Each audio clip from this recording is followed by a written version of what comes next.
Hello everyone. In the previous class, we have seen the concepts of disassembler or decompiler, simulators and emulators. Today we will see one important and in fact last topic in this chapter, that is of debuggers. So what do you mean by debuggers? As the name itself indicates, debugging means it's to remove the bugs. Bug is a word used for errors. Bugs means errors. So to removing the errors, the word is debugging. Debugging means to remove the errors. So why do we call the errors in the computer system as a bug? There is an interesting story for this. So earlier, before we had these electronic systems for computers, there used to be mechanical or electromechanical computers, wherein for connections, they used physical wires and some mechanical relays and all such things. So in such cases, programming means there had to be some physical contacts using wires or relays. When a certain system was programmed and it was running, they were finding some errors. So when they tried to find where the error was from, it was because of an actual bug. Bug means an insect or a fly, which was stuck in some relay. So that, it caused some problem in the contact of some wires, and because of that, there was a mistake in the output of the program. So because the mistake was because of that bug. That bug word is came to be used to point out the mistakes or errors in the computer, right? So though we do not use that thing now, that name of bug is still used to indicate errors in the programs. Okay, so debugger is in fact a software tool that is used to detect the source of the program or script errors. Okay, detect the source of program or script errors by performing step-by-step execution of application code and viewing the content of code variables.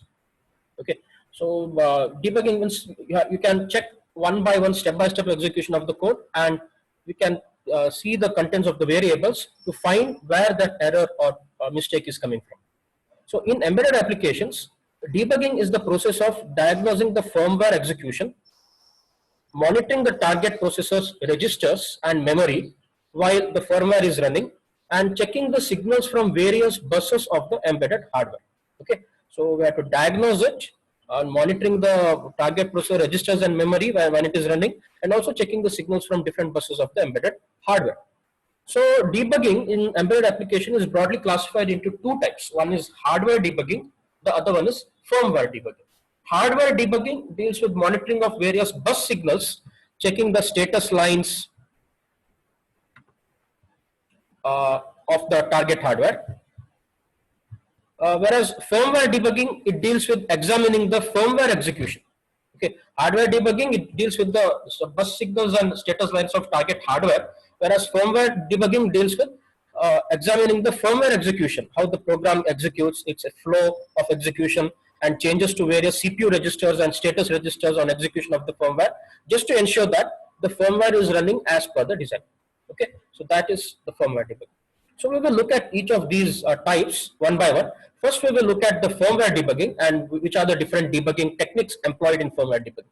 So firmware debugging is performed to figure out the bug or the error in the firmware, which creates the unexpected behavior.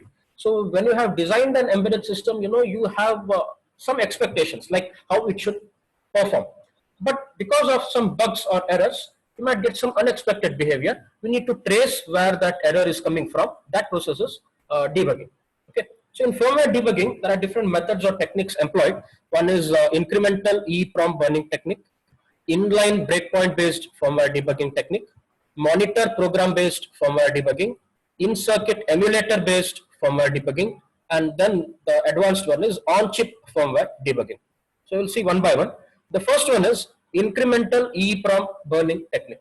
Okay, so this is actually most primitive type of firmware debugging technique. So here the code is separated into different functional code units, small code units. Instead of burning the entire code at once, so code, it should be burned into the program memory. If you are using EEPROM, it is a EEPROM chip in which you are putting the code memory. Instead of putting entire code at once, the code is divided into functional code units, and each unit is burned in incremental order, means one by one. Okay, this means the code corresponding to all functionalities are separately coded. Separately they are coded, then they are cross compiled, and they are burnt into the chip one by one. Burnt into the chip in the sense you are burning the hex file. To generate hex file, you need to compile it. So while compiling, instead of compiling the entire code at once, small functions are compiled independently, and they are burnt, one by one. That is called incremental burning. Okay, incremental EEPROM burning. So here we are actually not doing any debugging. Okay, so we are not trying to find the errors using debugging method, but we are observing the status of firmware execution as a debug method. After burning a small piece of code, you will check whether there is any error.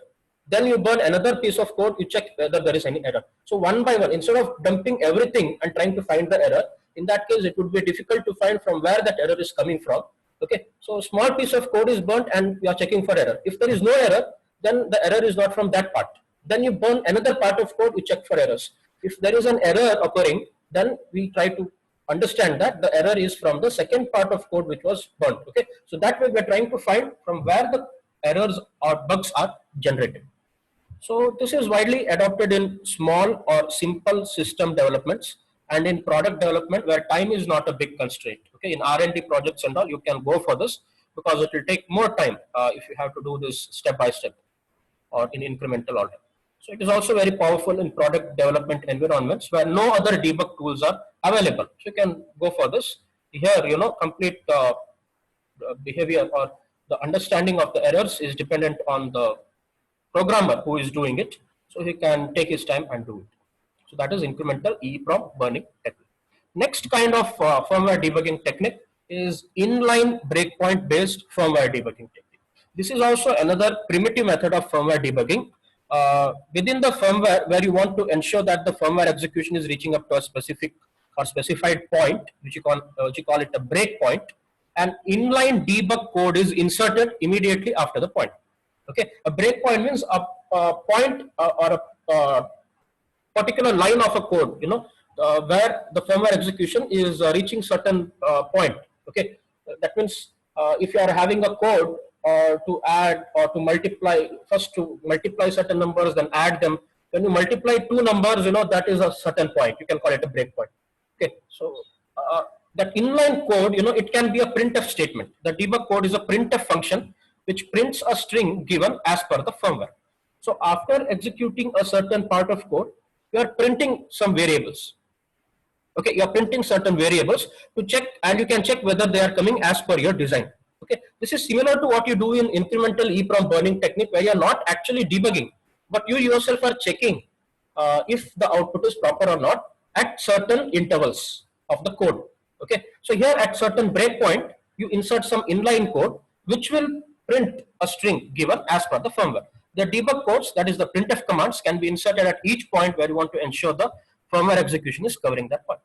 Okay, so here, but the thing is, unlike the incremental EEPROM burning technique, where burning process is done in parts, in this case, burning process is done entirely once. Okay, but in between, the program will stop and print certain variables. You can check at what point the variables are not printed properly. So in that particular part, there is an error. That is how you can find the errors. Okay, the source code is cross-compiled along with the debug codes embedded within it. Along with the source code, there are the debug codes, that is the printf commands inserted at each breakpoint. The corresponding hex file is burned into the EEPROM. The printf generated data, it can be viewed on certain terminals like your hyper terminal, or some using some serial communication or some methods. You can get that printf generated data. At what point in the program you get the errors in the generated statement, you can find them, and you can trace easily where the errors are coming from. Okay, so this is the method of inline breakpoint based firmware debugging technique. Next kind of firmware debugging is monitor program based firmware debugging technique. This is actually the first adopted invasive method for firmware debugging. So here, monitor program, which acts as a supervisor, is developed. So what is this monitor program? It's actually a software or a code which controls the downloading of user code into the code memory, inspects and modifies register and memory locations, allows step or step-by-step execution of the source code and other things. So this is called invasive method. So it controls the user code. It controls the downloading of user code. That is called invasive method. Okay. So the monitor program implements the debug functions as per a predefined command set from the debug application interface. Okay. So predefined command set, according to that, it will implement the debug function.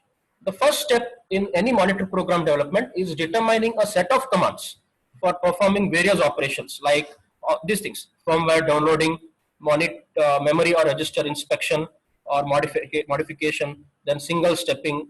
Okay, so these have to be performed using a set of commands. The first step is to determine those set of commands for performing these operations. So once the commands for each operation is fixed, okay, the code is written for performing the actions corresponding to these commands. Once the commands are fixed, then the code is written. The commands may be received through any of the external interface of the target processor. It may be serial interface like RS-232 or parallel interface or USB, any kind of interface that we have seen. The monitor program should query this interface to get the commands. Okay, the commands means whether to check the status of a memory or step-by-step execution, right? Such things. Or should handle the command reception if the data reception is implemented through interrupts. On receiving a command, it is examined and the action corresponding to it is performed. The entire code stuff handling the command reception and corresponding action implementation is known as the monitor program. So it will continuously monitor the execution of the code. That's why it is called monitor program. After the successful completion of the monitor program development, it is compiled and burnt into the flash memory or ROM of the target code. Okay, so this monitor program, along with the source code, it has to be burnt into the target processor or target processor or target code. The code memory containing the monitor program is known as the monitor ROM. Okay, so where you put the monitor program, that part of the code is called monitor ROM. So here you can see the monitor program based target firmware debugging setup. This is the host in which you have the debugging program. This is connected to the target board via RS-232 or serial communication link. In the target board, you have the target CPU. Okay, then there is a RAM. If it's a one human RAM, one human RAM, wherein there is no separation between the data and the instructions. And then you have this monitor ROM. Okay, so into this monitor ROM, you are burning the monitor program. Okay, in the target CPU, you are burning the hex code of the source code. Okay, in this program, in this monitor ROM, you are burning the monitor program, which actually monitors the execution of the firmware that is there in this target CPU. This is how the interface is done, or the monitor program based target firmware debugging is done. So next kind of firmware debugging is in-circuit emulator based firmware debugging. So you have seen what an emulator means in the previous session. So emulator is a special hardware device which is used for emulating the functionality of a processor or controller. That is, emulating means it is imitating the functionality of a processor or controller and performing various debug operations like halt firmware execution, means stop it at a point, then set breakpoints, get or set internal RAM, CPU registers, etc. Right? So nowadays, certain pure software applications which perform the functioning of a hardware emulator are also called emulators. Okay, just like an emulator, which is a hardware device, actually, there are some software emulators available, wherein the functioning of an emulator is implemented through a software. So they are actually simulators in operation. You know what is a simulator means? Simulator means it's a software which performs the function of some hardware. Now emulator is a hardware. If there is a software which performs the function of a hardware, it is actually a simulator. But there are some, it's called a software emulator because it performs task of an emulator.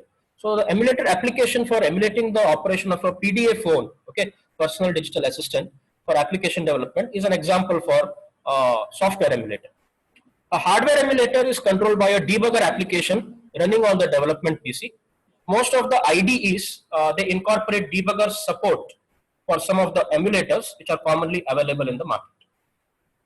Okay, so this is the way in-circuit emulator-based target firmware debugging can happen, wherein in the PC there will be a debugger application, and through this you have seen even in the first block diagram of embedded system development environment, right? Same thing. Through some RS-232 or USB cable, you are connecting it to the emulator. This is emulator pod. From the emulator pod, you are interfacing to the target board, the target, some target board interface. Okay, some signal lines, flat cables, something can be used to interface between in-circuit emulator and the target board. The next or most modern kind of firmware debugging technique is the on-chip firmware debugging technique. So what happens in on-chip debugging is there will be some debug modules incorporated within the chip. It will be embedded inside the chip. Like in ARM, we have debugging components, right? We have seen that. So those are on-chip debugging. That is called OCD. Modern processors or controllers incorporate built-in debug modules called on-chip debug support. Though OCD, that is on-chip debugging, adds silicon complexity and the cost factor, it adds more silicon, or the devices become a little bulky and cost will increase. From a developer point of view, it is a very good feature supporting fast and efficient firmware debugging. The on-chip debug facilities integrated to the processor or controller are chip vendor dependent, okay, and most of them are proprietary technologies. Like, since there will be licensed technologies like background debug mode. This background debug mode (BDM) is technology by Motorola company. Okay, then OnCE, some other company. So these are all technologies used in on-chip debug. Some vendors add on-chip software debug support through JTAG, Joint Test Action Group. So usually on-chip debugger provides the means to set simple breakpoints, query the internal state of the chip, and single step through code. Okay, so the commonly used interfaces for OCD are BDM, that is background debug mode, and JTAG, Joint Test Action Group. The OCD module implements dedicated registers for controlling the debugging function. So this is about the firmware debugging, on-chip firmware debugging. So these are the 5 firmware debugging techniques we have seen: incremental EEPROM burning technique, inline breakpoint based firmware debugging, monitor program based firmware debugging, in-circuit emulator or IC based firmware debugging, then on-chip firmware debugging or OCD. So that is about the firmware debugging, where the debugging or the errors are checked in the execution of the firmware. So along with firmware debugging, we also have hardware debugging. Okay, that is target hardware debugging. This involves the monitoring of various signals of the target board and checking the interconnection among various components, circuit continuity checking, etc. So when it comes to hardware, we are checking some signals, some voltages or currents, right? Some resistances also you might check. Then checking the interconnection, whether they are connected properly, whether soldering is proper or not, whether some connection is missed, circuit continuity, right? Whether the path is proper or whether it has to be connected again. Such things are called hardware debugging. There are some debugging tools, hardware debugging tools used in embedded product development, like a magnifying glass, or you can call it a lens, a multimeter, digital CRO, logic analyzer, function generator. So these are all the hardware debugging tools.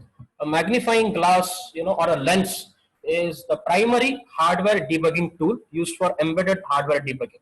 It's not just in embedded hardware, even in a watch repair shop.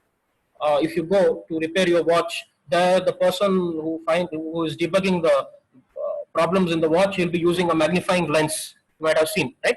So that is to find errors or some connections which are lost. Okay, to find some lost connections, you can find them using a magnifying lens. It is a very primitive yet a very powerful visual inspection tool. So through this, the surface of the target board can be examined thoroughly for dry soldering of components, some missing components, improper placement of components, or improper soldering. Similarly, track damage, PCB connection. If there is a damage in the path, then short of tracks, if tracks are shorted. So all these things can be checked.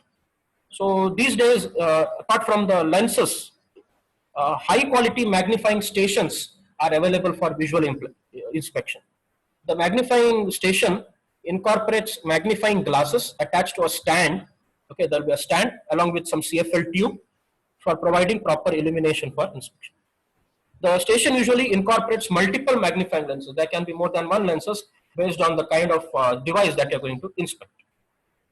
The main lens acts as a visual inspection tool for the entire hardware board, whereas the other small lens within the station is used for magnifying a relatively small area of the board, which requires thorough inspection. Okay, so there can be multiple lenses used to examine different parts of the board. Next, you have multimeter. Multimeter is obviously used in the lab. It is used to check different signals. It is used for measuring various electrical quantities like voltage, maybe AC or DC, current, AC or DC, resistance, capacity, to check the continuity, okay, to check the transistor, then cathode and anode identification of diode. So all these things can be done using a multimeter. So any multimeter will work over a specific range for each measurement. There will be a range, you have to set that, you have used that in the lab, right? A multimeter is the most valuable tool in the toolkit of an embedded hardware developer. It's a primary debugging tool for physical contact-based hardware debugging. In embedded hardware debugging, it is mainly used for checking the circuit continuity between different points on the board, to measure the supply voltage, or to check the signal value, polarity, etc. So again, multimeter is available in analog and digital versions. Digital versions is preferred over analog because there are many reasons or advantages of digital version, like its readability, values are directly visible on the screen, just take the value, and accuracy and all that. Digital is better than analog. Next kind of debugging tool is a CRO or digital CRO. CRO is cathode ray oscilloscope. Even this you are familiar with. It is used for waveform capturing and analysis, measurement of signal strength, and other things. So it's a very good tool in analyzing the interference noise in the power supply line and other signal lines. So monitoring the crystal oscillator signal from the target board is a typical example of the usage of CRO for waveform capturing and analysis in target board debugging. So to check the signal coming out of the crystal oscillator, which are some clock signals which are used for the digital circuits. So that can be done using a CRO. Again, these CROs, they are available in analog and digital form. What you are using in the lab, they are analog CROs. There can be digital oscilloscopes also. But these are costly, but they are best suited for target board debugging applications. So digital CROs, they are available for high frequency support, and they also incorporate modern techniques. So there you can record the waveform over a period of time, and capturing waveforms on the basis of a configurable event or trigger from the target board. When certain things occur, you can get the waveforms at that particular triggering event. So such features are available in digital CROs. Most of the modern digital CROs contain more than one channel. Okay, modern CROs, even analog CROs, they contain more than one channel, and it is easy to capture and analyze various signals from the target board using multiple channels simultaneously. So various measurements like phase, amplitude, etc. Is also possible with CRO.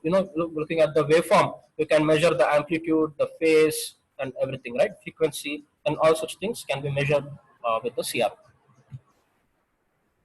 Next kind of debugging tool is logic analyzer. This logic analyzer is actually, it's called the elder brother of CRO. Okay, so it is used for capturing digital data, that is logic 1 and 0 from a digital circuitry, whereas CRO is employed in capturing all kinds of waves, including logic signals. Okay, so it is used to capture even the analog signals along with digital signals, whereas logic analyzer is for digital logic. A logic analyzer contains special connectors and clips which can be attached to the target board for capturing the digital data. In target board debugging applications, this logic analyzer captures the states of various port pins. Okay, states of the port pins, either they are high or low, then the address bus and data bus of the target processor or controller, etc. Can get what values you have in address bus and data bus. Logic analyzers, they give an exact reflection of what happens when a particular line of firmware is running. So this is achieved by capturing the address line logic and the data line logic of the target hardware. So when you capture that, you can exactly know what will happen when a particular line of firmware is running. So most modern logic analyzer contain provisions for storing the captured data, selecting the desired region of the captured waveform, zooming selected region of the captured waveform, and other functions. Okay, that's about the logic analyzer to analyze the logic, the digital data from the target hardware. Last one is a function generator. Function generators also you have used in the lab. It is not a debugging tool anyway, but still it is an input signal simulator tool. You can generate some input signals and check what happens when the hardware is given with that particular input signal. A function generator or a signal generator, also you call it signal generator in sometimes, it is capable of producing various periodic waveforms like sine wave, square wave, sawtooth wave, some different kinds of waveforms with different frequencies and amplitude. Sometimes the target board may require some kind of periodic waveform with a particular frequency as input to some part of the board. Okay, so you can give that, you can try giving that using function generator and see what happens when the target board is exposed to such waveforms in real-time applications. So thus in a debugging environment, the function generator serves the purpose of generating and supplying required signals. Okay, so debugging environment means while checking the functions, you can generate the signals and give it to the hardware and check the functioning of the hardware when they are given these signals. So these are different debugging tools, that is hardware debugging tools, that is magnifying glass or lens, multimeter, digital CRO, logic analyzer, and function. So apart from this, there is another method for the hardware debugging, which is called boundary scan. You might have seen boundary scan in brief while studying your Verilog HDL, or you might also have it in some topic of this in VLSI also. So it is a technique used for testing the interconnection among the various chips which support JTAG interface which are present in the board. Okay, it is used to test the interconnection among the different chips.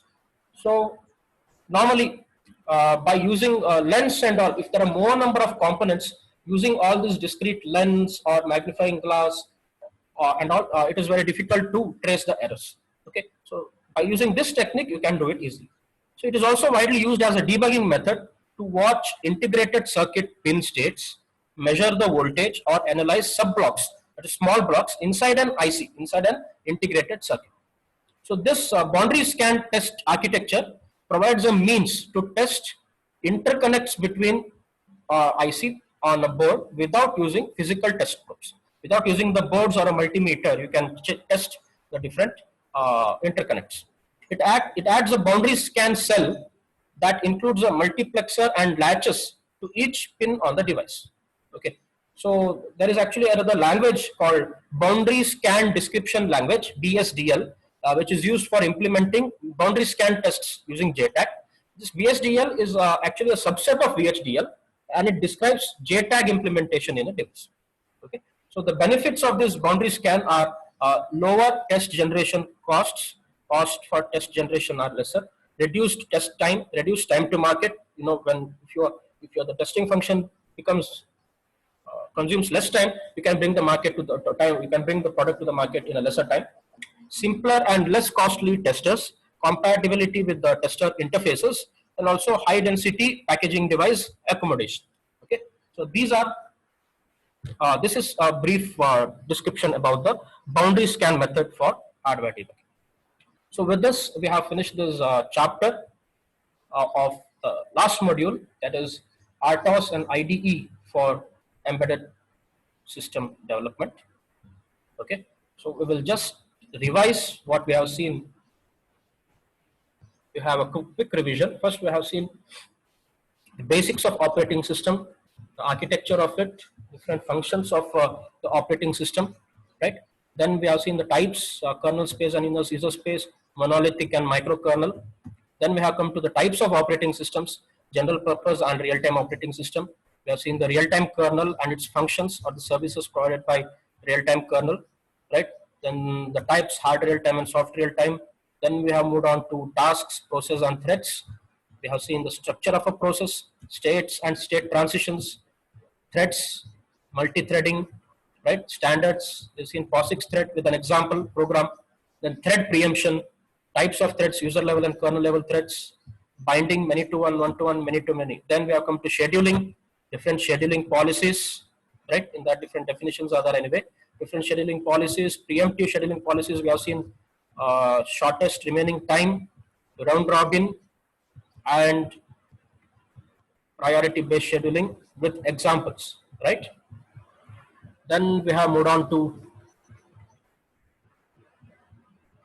task communication, different concepts in task communication or mechanisms, that is shared memory in that pipes and memory map objects, then message passing in that message queue, mailbox, and signaling. Then also we have seen remote procedure call and sockets part in task communication. Coming to task synchronization, we have seen two important concepts of racing and deadlock, right? We have also seen the conditions favoring the deadlock and how you can prevent the deadlock. Then we have seen some techniques in task synchronization by using mutual exclusion through sleep and wake up, that is using semaphores, that binary and counting semaphores. We've seen the examples of that. Then we have seen the concept of how to choose an RTOS, the different functional and non-functional requirements to be considered while choosing an RTOS. Then we have moved on to integration and testing of embedded hardware and firmware. In that we have seen different techniques like out-of-circuit programming, in-system programming, and in-application programming. Apart from that, factory program chips and firmware loading for operating system based devices. Also, we have seen embedded system development environment, the block diagram of it. Okay. Along with that, the IDE, disassembler or decompiler, simulators, emulators, the difference between them, then debuggers in that firmware and hardware debugging, and different debugging techniques. Okay. So with this, we have finished that fifth module.